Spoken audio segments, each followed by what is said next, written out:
Hello and good afternoon. Coming to you live from Angkasa Puri, Kuala Lumpur, I'm Mohammed Amin Carlos and you're watching Updates at Noon. Now headlines, no new COVID-19 variants detected in Malaysia so far, and the MOH to table health white paper in mid-year.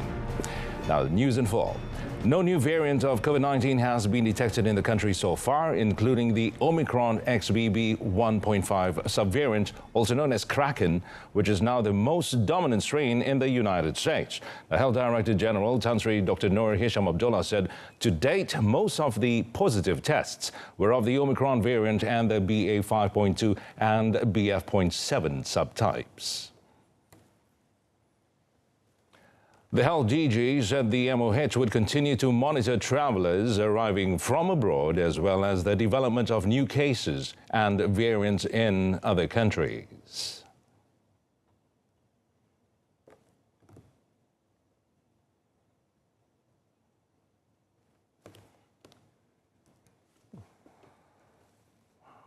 Masih belum ada varian baru selain pada Omicron. Apa yang kita kesan ialah subtype, mutasi subtype Omicron. Jadi varian baru tak dikesan lagi untuk tempoh jangka masa setahun. Well, the WHO labeled the Kraken strain as the most infectious subvariant ever detected, with the XBB 1.5 subvariant making up the majority of infections in the US. The Health Ministry, the MOH, aims to table the health white paper in Parliament in the middle of this year. Now, Health Minister Dr. Zaliha Mustafa said she is committed to ensuring that the content of the document can be implemented and realized. Well, in a posting on Facebook, Dr. Zaliha said everything outlined in the health white paper is very much in line with her vision and mission as the minister who leads an important ministry like the MOH. Dr. Zaliha further said a discussion session with the Health White Paper Advisory Council was also held yesterday. In addition, Dr. Zaliha said engagement sessions with stakeholders would continue until the document is solid and ready to be implemented immediately after being tabled in Parliament. The white paper aims to strengthen the country's health system holistically so that the services are more equitable, of higher quality, easier to access at a reasonable cost and sustainable in the long run. Well, the strong bond between Malaysia and China will continue to flourish, especially in areas of communication and a digital economy. The Minister of Communications and Digital, Fahmi Fadzil, said the close relationship will encourage digital technology-based companies from China to invest in Malaysia. Well, earlier, Fahmi received a courtesy call from the Republic of China's ambassador to Malaysia, Ouyang Yujing, and his delegation at his office in Putrajaya. In his Facebook posting, Fahmi added that he had also received a courtesy call from the United States ambassador to Malaysia, Brian D. McFeeters, at his office. He added that Malaysia and the United States will continue to strengthen the existing relationship in areas of telecommunication, digital economy and cybersecurity, as well as boost the bilateral ties between both countries.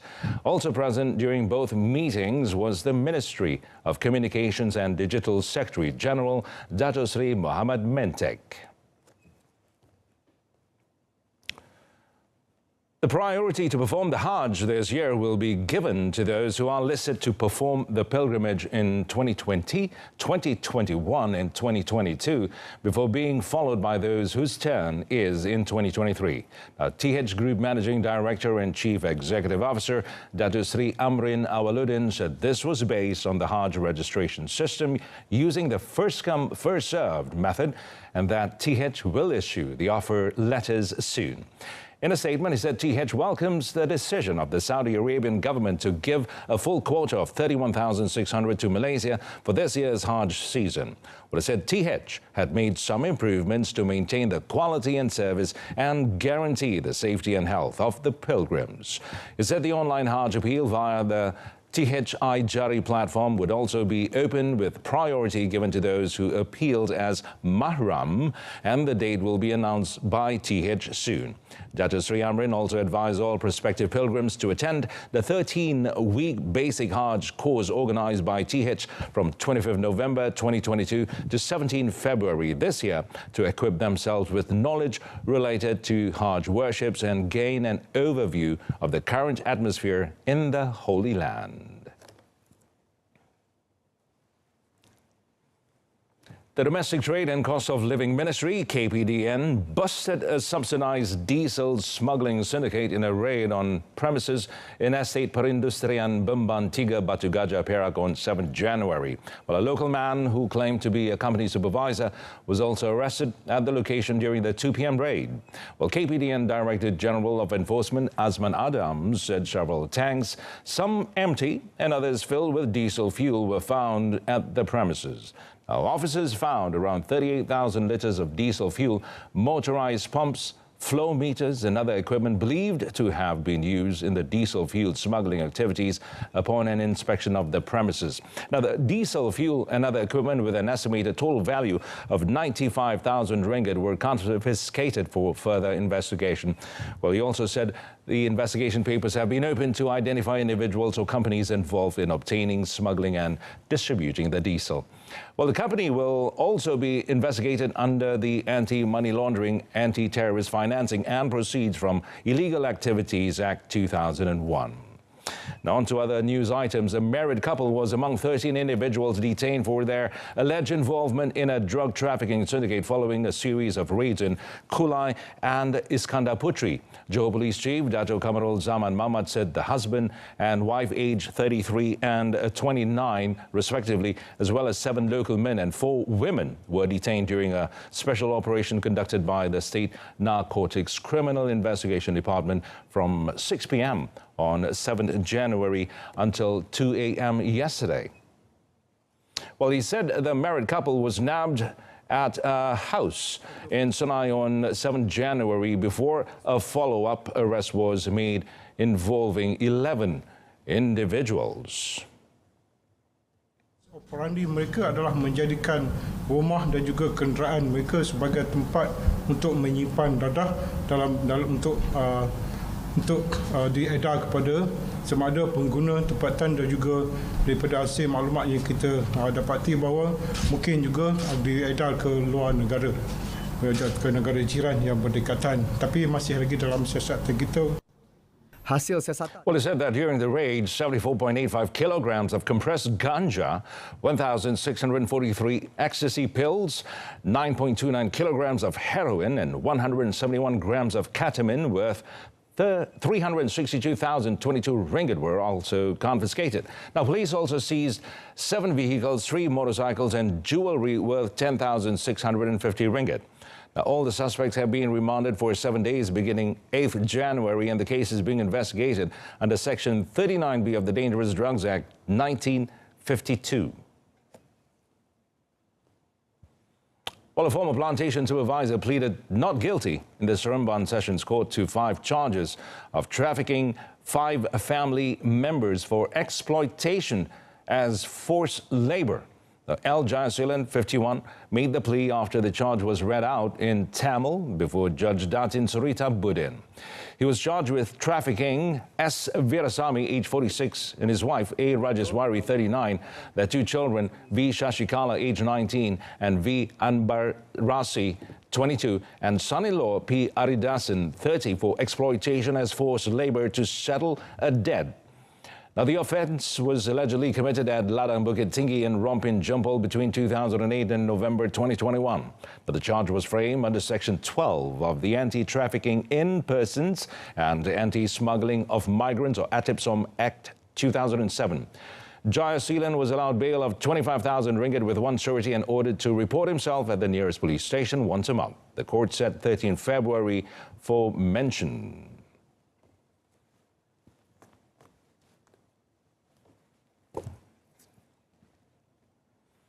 Well, in a foreign teaser, over $9 billion raised for Pakistan flood recovery. And that and more coming up right after this. Why do we tell you stories? Relevant, New, efficient, accurate. reliable. We bring you extraordinary stories from around the world, from politicians, bankers, and even your favorite celebrities. This and many more on RTM's English News.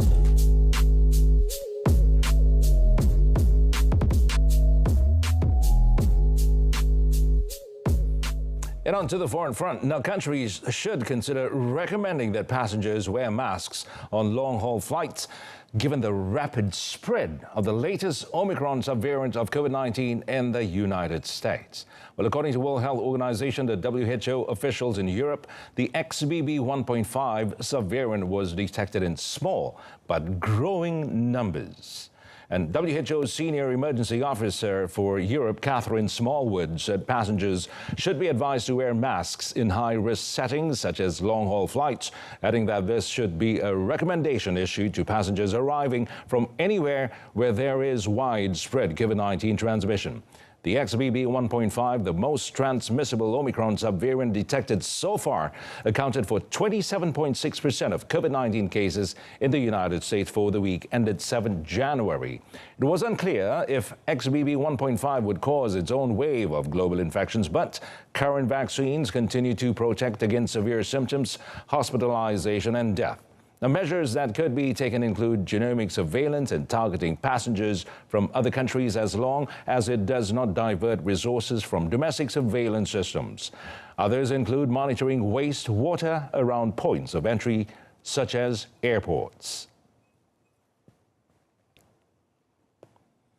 Well, Pakistan received over $9 billion in pledges to help it recover from last year's catastrophic floods, vowing to become a model for how countries can build climate change resilience. Well, Pakistan is still reeling from the unprecedented deluge that submerged huge swaths and killed more than 1,700 people, while over 33 million others suffered its impacts.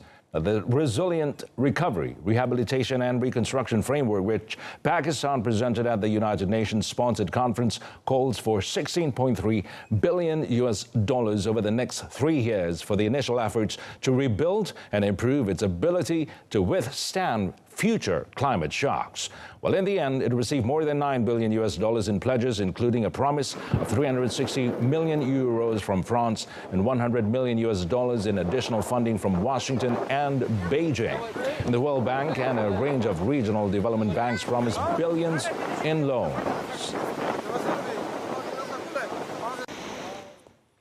Well, the Suez Canal maritime traffic is back to normal after a cargo vessel carrying Ukrainian grain ran aground but was then refloated and towed away. Now, the incident involving the 225-meter-long Marshall Islands registered MV Glory had briefly sparked fears of a repeat of a major 2021 blockage when the giant container ship Ever Given became diagonally wedged in the canal. Now, Egyptian authority running the vital waterway gave the all-clear Monday after the authority had mobilized 4 tugboats to tow the ship, allowing it to resume its passage through the canal.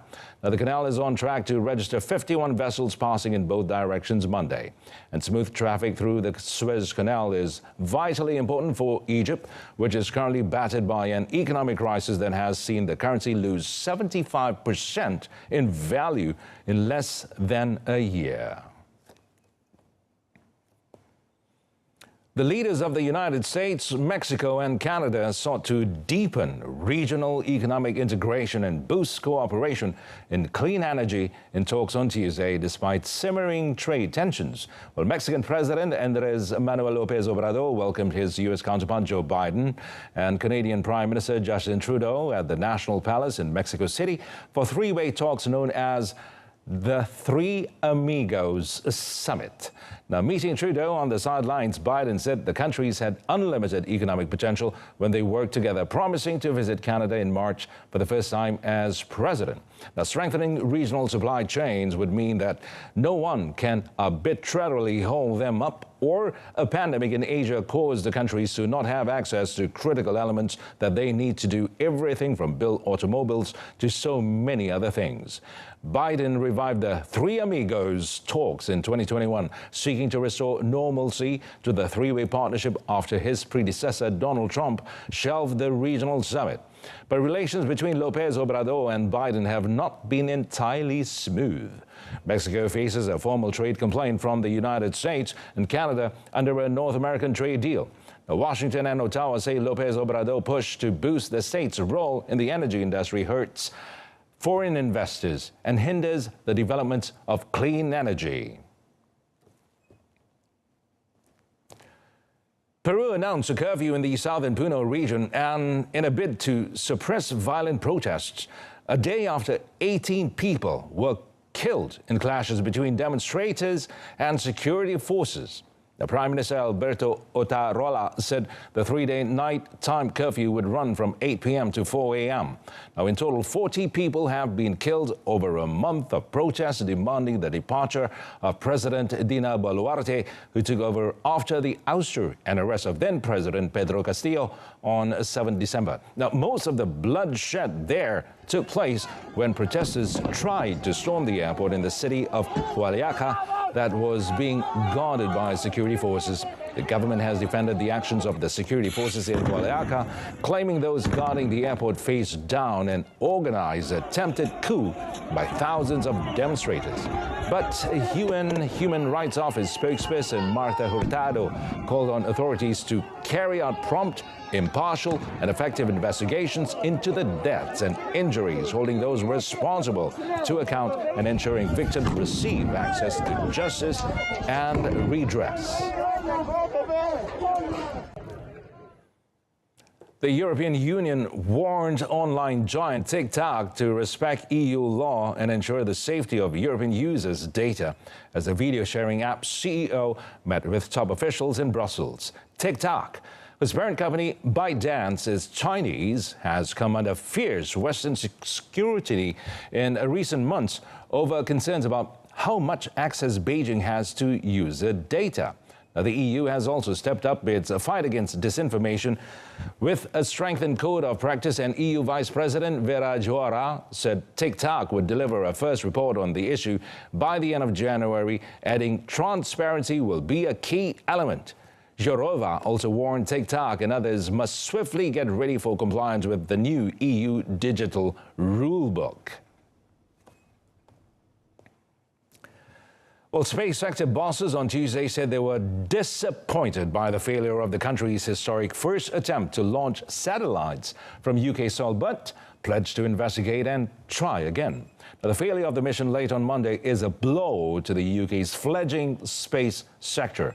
Now, a Virgin Orbit Boeing 747 carrying this 70-foot rocket took off from a spaceport in Cornwall, southwest England at 22:02 p.m. on Monday. But as the rocket was due to enter orbit and discharge its 9 satellites, scientists reported an anomaly that prevented it from reaching orbit. Virgin Orbit CEO Dan Hart praised the launch teams, but said their task had been complicated by the first-time nature of this mission, which had added layers of complexity. Now, the UK Space Agency said it would work closely with Virgin Orbit as they investigate what caused the anomaly. Now, the satellites were to have a variety of civil and defense functions, from sea monitoring to help countries detect people smugglers and space weather observation. Monday's launch would have been the first from UK soil.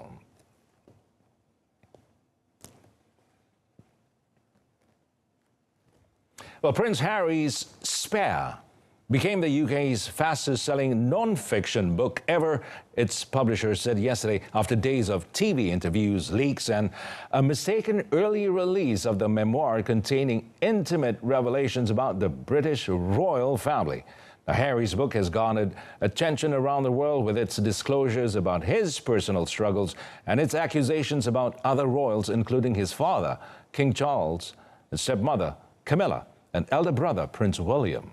While citing British sales figures, the publisher said it had sold 400,000 copies so far across hardback, e-book, and audio formats.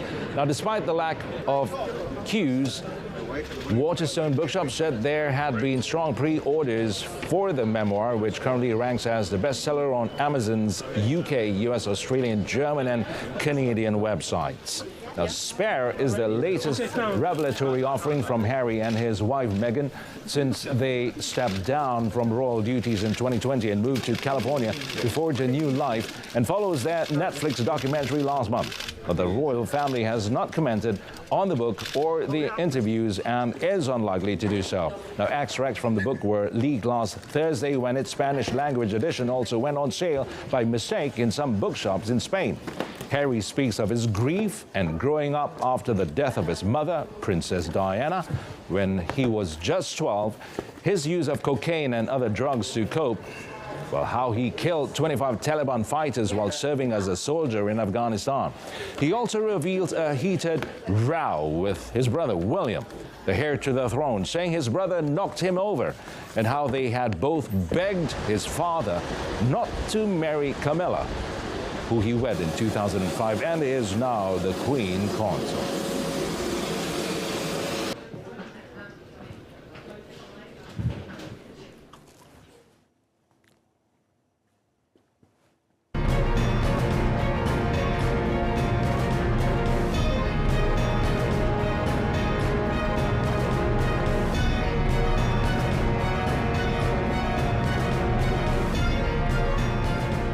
Well, still to come in sports, Thailand march into AFF Cup final after outclassing Malaysia. Stay with us. Kecemasan, boleh saya bantu? Hello, there's been a motorcycle accident here. Maybe an elephant ran it over. Sir, there is fire accident at the address number 5 Jalan Tembika, Shah Alam. PGO from FRT Shah Alam, there was no fire accident here. Over.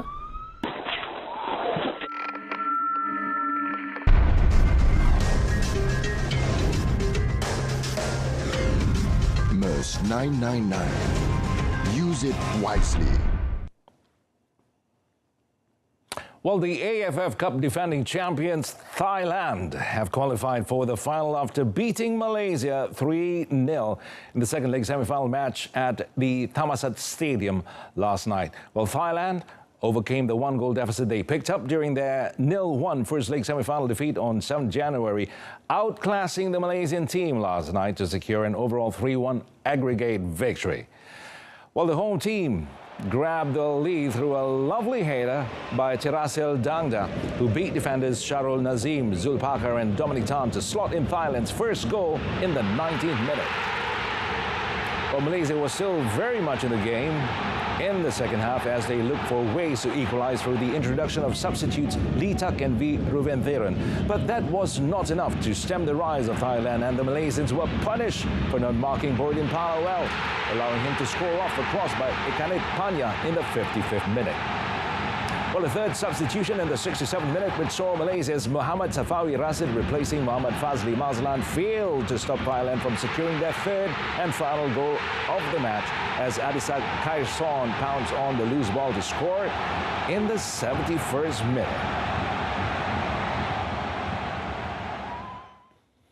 National head coach Kim Pangon apologized to all Malaysians for failing to lead the Harimau Malaya to the 2022 AFF Cup final after losing against defending champions Thailand last night. Now, the South Korean coach apologized for not being able to bring cheers to the national football fans and asked all parties not to blame his players for the defeat in the second leg semi-final.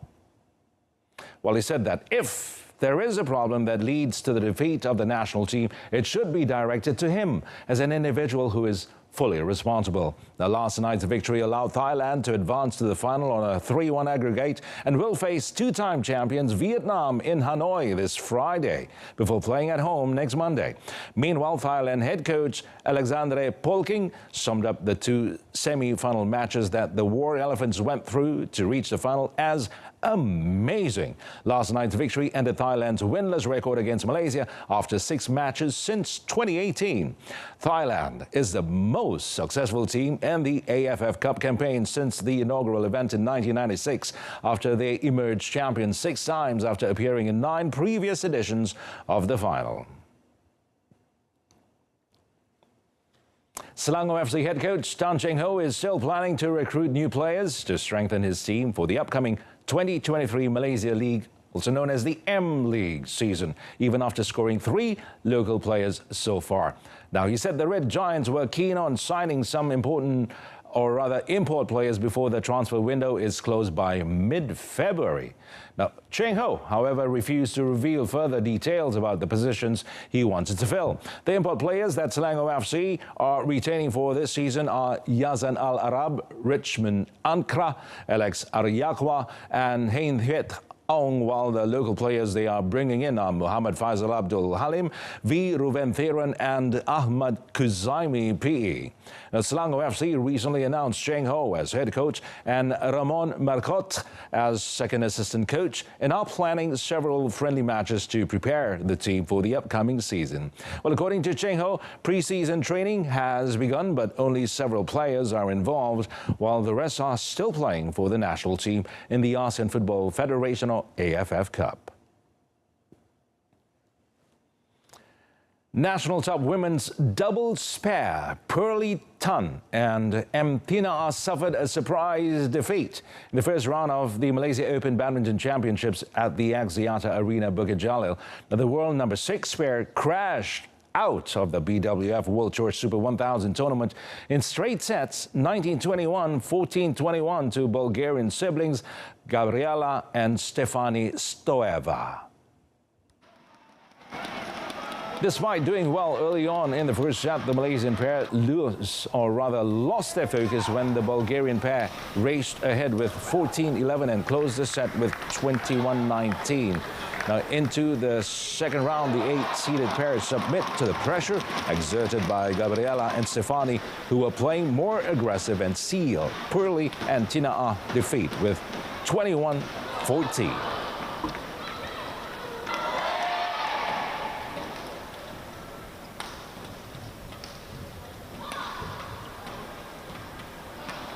I think what they did really pressured us in the second game as well, because when they were with the wind, the attacking was really aggressive and we didn't do our part really well.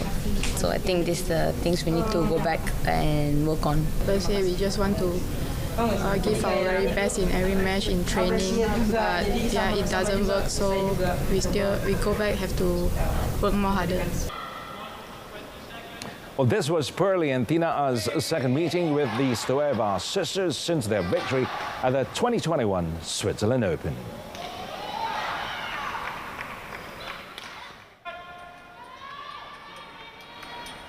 Meanwhile, national professional men's singles shuttler Liu Darren will most likely not play against defending champion Victor Axelsen in the second round of the 2023 Malaysia Open at the Axiata Arena this Thursday. Now, the world number 31, who advanced to the second round after defeating France's Thomas Junior Popov 21-15, 14-21, 21-17 in a 59-minute first-round battle yesterday, may have to withdraw due to a right calf injury, which he had suffered since last month. Ya, mungkin juga. Memang kalau besok masih jalan sakit, and then Khamis masih jalan pun sakit. Jadi memang tak boleh buat apa lah. Masuk pun tak boleh buat apa kan, tak boleh gerak pun no point lah. Well, according to the draw for the tournament, Darren, 36, is scheduled to play against either the winner of world number 1, Axelsen. Well, Darren also did not rule out the possibility of his appearance in the Malaysian Open this time, but being the last in the tournament before announcing his retirement at an unspecified date. Well, that ends Updates at noon. Wrapping up with a reminder, well, our top story, no new COVID-19 variants detected in Malaysia so far. Well, tune into news at 10 coming up at 10 p.m. on My Freeviews, saluran Berita RTM. You can stream the channel on YouTube or visit RTM's Click web portal and mobile app. Till then, I'm Mohammed Ahmed Carlos. Stay tuned to TV2 and Salam Perpadu.